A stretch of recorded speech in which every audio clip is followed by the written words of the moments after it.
same message pretty much to your team as far as how to handle that adversity?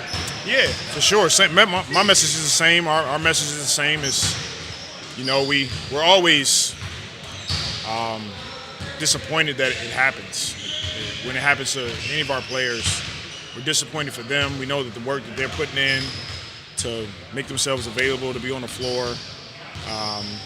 But at the same time, we want a speedy recovery, and it's an opportunity. It's an opportunity for other guys to step on the floor. We're not going to feel sorry for ourselves. We had a good day today, good film session, good practice, and we keep moving forward. Are the hamstring injuries starting to be a concern, though? Because this is, the third one, I guess, now with Zion, Trey, and now Jose. How concerning is this being hamstring? Yeah, I mean, look, I haven't seen it like this with our team before. But I'm keeping my focus on trying to prepare our guys to go out and be ready to play games. You talked about guys being put in different positions and new responsibilities that they haven't had before. Yeah. What do you thought about Brandon Boston in terms of ball handling, and his assist to turnover ratio has been really good? He's been really good. He's a bright spot as we're going through some turbulent times. He's stepping on the floor. He's taking full advantage of his opportunity. You saw his passing ability. Didn't have the scoring game that he had been having, but he affected the game in other ways. His ability to play defense, his rebounding, making sharp passes to guys, getting guys wide open shots. And it was good to see him go on the floor and execute at a high level. Is it the next step for him dealing with added attention from defenses that he's bound to get with the way he's played? Sure. Yeah, he's going to see some of that. He's going to see some of the team's best defenders on him. He's already starting to see it a little bit. And, we'll continue to watch film on it, prepare him, prepare the rest of the guys. And the biggest message for us is that we just got to keep doing it together. We got to collectively show up every day, attention to detail, go out and win the day in practice, shoot arounds in games, and then you get to do it again. And this is the NBA. And NBA, people don't feel sorry for you. You step on the floor, they're trying to win games, and so are we. And you don't have time to really change anything.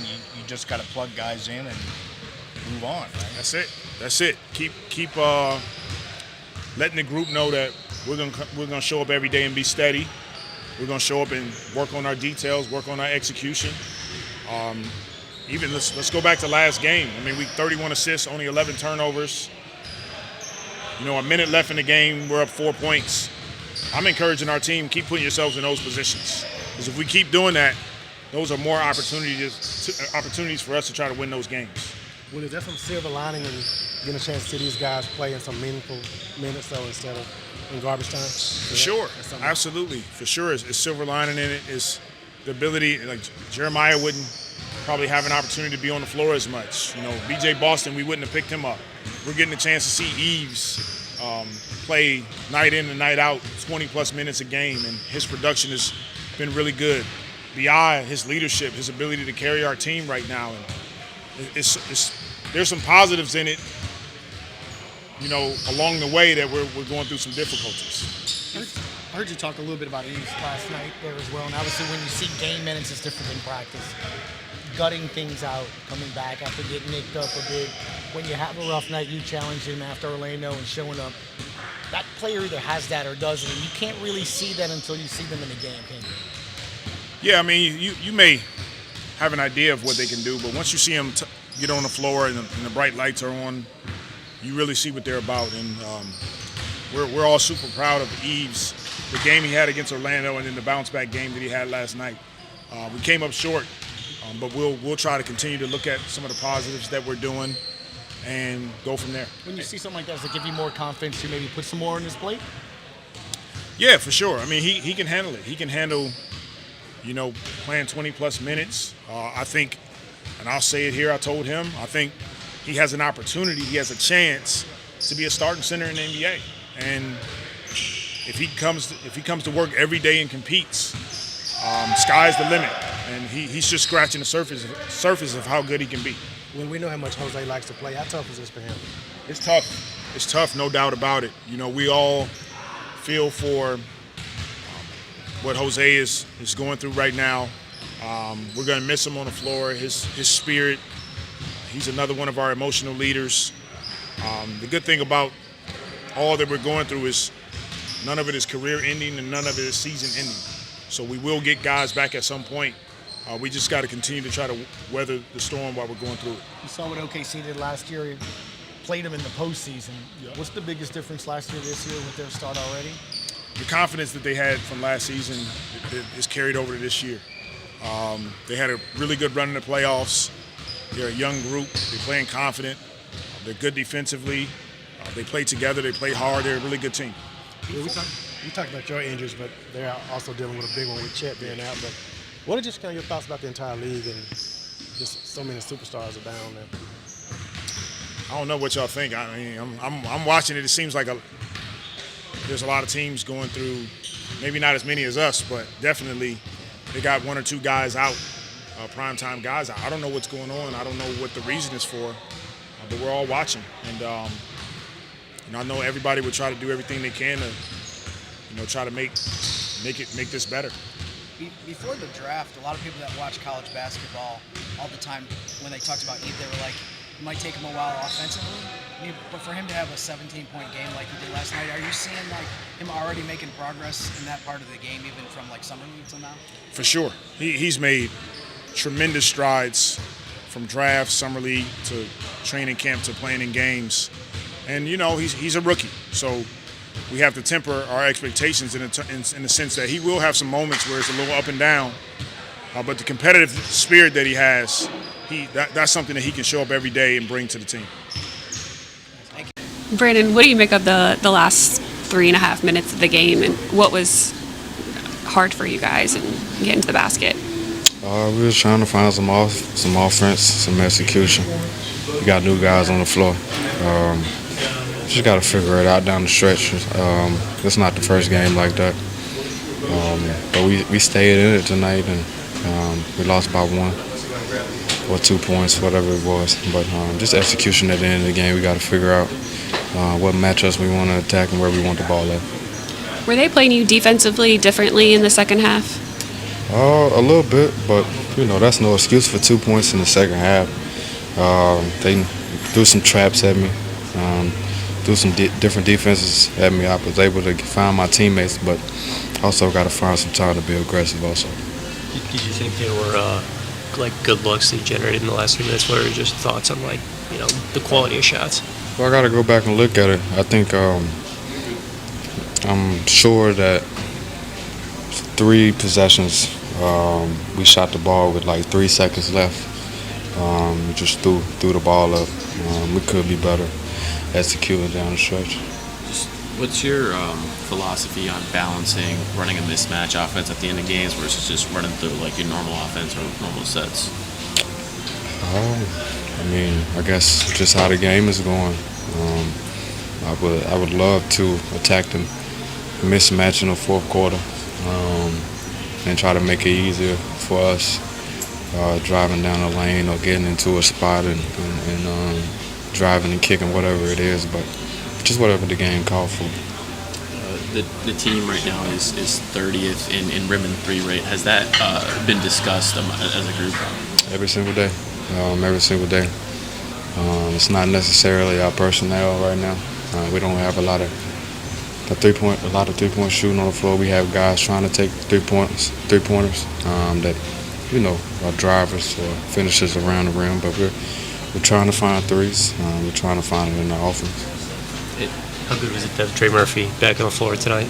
It's good. It was good to see him shoot the ball, him being the spacer out there. He definitely provides that three-point shooting that we need on the floor, and his athletic ability on the defensive end. And what do you think about just the strides Messi continues to make? He's been good. Like I said, he's a sponge. He's able to receive information and apply it to the floor. So we continue to encourage him, and he's getting better every single game. The stuff he does athletically at 6'11" seem pretty special. For sure, I think it's a little unexpected, expecting from the opposing team. They're They don't necessarily see that all the time, especially from a rookie. So I'm happy for him. The Nets shot more and better from outside than they usually do tonight, but you guys think you took a step forward in the way you guys protected the paint tonight and won that battle? Yeah, I think we did better protecting the paint. Our emphasis on the board was contesting shots. We did better in contesting shots, but I think we could have done a little bit better contesting a few threes tonight. I think Clowney, 21, he hit a lot of threes tonight. That was kind of unexpected, but we look at this film and we move on and try to be better next game. I know you said some of this is personnel, but when teams run you guys off the three-point line, it seems like you guys are able to get in the paint, but not quite all the way to the rim. Just what do you make of that? Because it seems like those not quite all the way to the rim shots haven't quite gone in all that much this season yet. Well, I guess we look back at it. Maybe spacing on the floor, maybe personnel on the floor, maybe guys helping off of non-shooters. But just got to look back at it. Thank you, Brandon. You've been shooting the ball really well, like from three. Is there something that you worked on or something that you adjusted that you've been shooting so well? Yeah, no, I think it's just trusting the work that I put in. I took the summer, I had a lot of things I wanted to get better at, and that was definitely an area of growth. And so I just took a lot of time this summer and was in here working to, just be as comfortable as possible when the game time comes around. How much have you focused on, like, when you're out there, just being like the energy guy and just bringing hustle plays and stuff like that? Yeah, no, I mean, everybody's here for a reason, and I know the things I can bring to the table. So I'm just going out there, being myself, and just playing as hard as I can, to help this team be the best version of themselves. Another injury to this team with Jose. How frustrating is this to keep these things keep piling up? Yeah, no, it's tough, but you just got to keep a great attitude about everything. You got to keep coming back to work every single day, regardless of winning, losing, who's playing, who's not playing. So yeah, just got to have that mind frame of just getting better 1% every single day. Obviously, the loss of talent and experience is the biggest thing, but every day you don't know who's going to be around you. How hard, the lack of continuity, how hard is that? Yeah, no, we have a great group, and I think we all trust each other, and the coaching staff has been doing a great job for the circumstances, and I think we'll just keep growing as a group. It's what we have, and we gotta deal with it and just be the best versions of ourselves every single day. You guys are obviously traveling to play OKC tomorrow, a team that you're super familiar with. They've obviously kept making big jumps. The guys that you played with there, who are some of the ones that you think you've been impressed with the most in terms of just how much they've improved? I think from an improvement standpoint, Aaron Wiggins has been awesome. He's kind of was in that role, didn't know if he was playing on any given night, and then all of a sudden he gets in a spot where he's just always ready for every circumstance. So, Aaron Wiggins, that's who I got drafted with. So that's the homie, and he's been really impressive and been doing a great job for them. What makes SGA so tough? SGA, He's really good. He's really good. He has great pace to the game, great knowledge of the game, competitive spirits all the way there. He just goes out there and plays hard on both ends of the floor. So he's a well-rounded player that's really talented. So it makes it hard to guard. How much do you guys have to focus on just being as sharp as possible against them when you're off? Because their defense has been unbelievable, like off the charts, better than everyone else so far. Yeah, no, he's got to be solid. We talk about, with the guys being out, just our margin in error is a little smaller. So it's got to be solid, got to be focused, go out there and execute what we do and live with those results.